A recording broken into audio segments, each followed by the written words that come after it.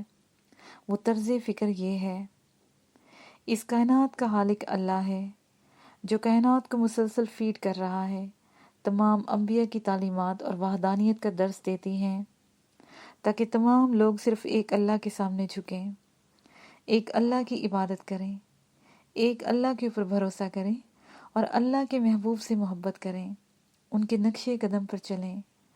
جب مسلمان انبیاء کرام اور رسول اللہ کی حیات مبارکہ کا مطالعہ کر کے غور و فکر کریں گے تو رسول اللہ کی طرز فکر منتقل ہو جائے گی۔ اگر ہمیں رسول اللہ کی طرز فکر منتقل ہو جائے تو رسول اللہ کی امتی ہونے کی حیثیت سے ہم اللہ کا تعارف حاصل کر لیں گے۔ رسول اللہ کی طرز فکر قرآن پاک میں یہ بتائی گئی ہے کہ بندہ اللہ کو دیکھ سکتا ہے، اللہ سے قریب ہو سکتا ہے، اللہ کا دوست بن کر غم اور خوف سے نہایت قربت حاصل کر سکتا ہے،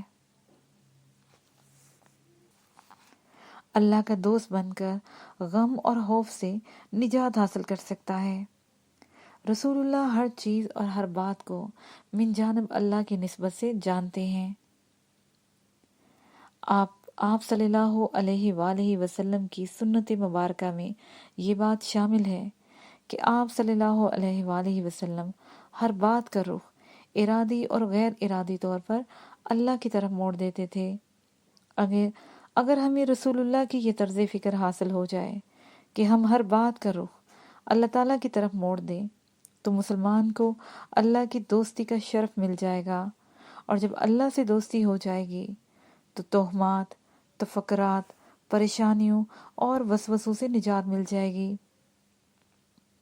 رسول اللہ کی طرز فکر یہ ہے کہ سب کچھ اللہ کی طرف سے ہے، سب کچھ وقت معینہ کے بعد اللہ کی طرف لوٹ جائے گا۔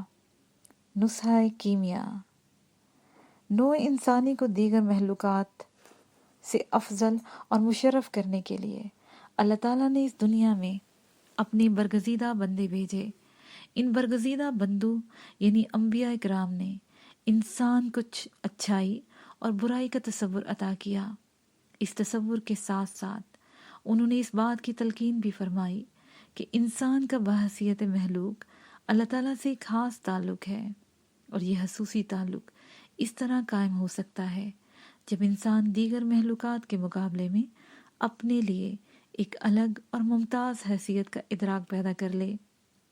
اللہ تعالیٰ کی معرفت، قربت اور راز و نیاز کو جو وصف انسان کو ملا ہے وہ چونکہ اللہ تعالیٰ کی معرفت کا یہ شرف انسان کے علاوہ کسی اور کو منتقل نہیں ہوا، اس لیے انسان اور دیگر مخلوقات کے درمیان ایک حد فاصل قائم کرنے کے لیے انسان کو اچھائی اور برائی کا تصور منتقل کیا گیا ہے، جبکہ زمین پر جتنی بھی دیگر مخلوقات ہیں ان میں اچھائی یا برائی کا تصور موجود نہیں۔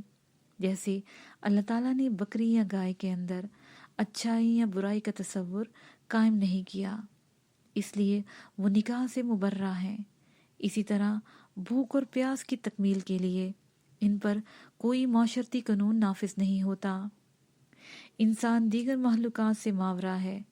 اس ماورا انسان نے اپنی زندگی گزارنے، معاشرت قائم کرنے اور توازن کو ممتاز اور روشن رکھنے کے لیے کچھ اصول اور ضابطے بنائے ہیں۔ ان مذہبی، اخلاقی، معاشرتی قوانین کے تحت زندگی گزارنے سے انسان کی فضیلت ثابت ہوتی ہے۔ اس فضیلت کی بنیاد اچھائی یا برائی کا تصور ہے۔ ان قوانین اور اعمال میں انسان کا ذہن اپنی اضافی عقل استعمال کرتا ہے جو اسی کا وصف ہے۔ اللہ تعالیٰ کے پیغمبروں نے اپنی تعلیمات کے ذریعے انسان کو اس کی اضافی عقل اور وصف کی بنیاد پر حیوانات سے الگ کیا۔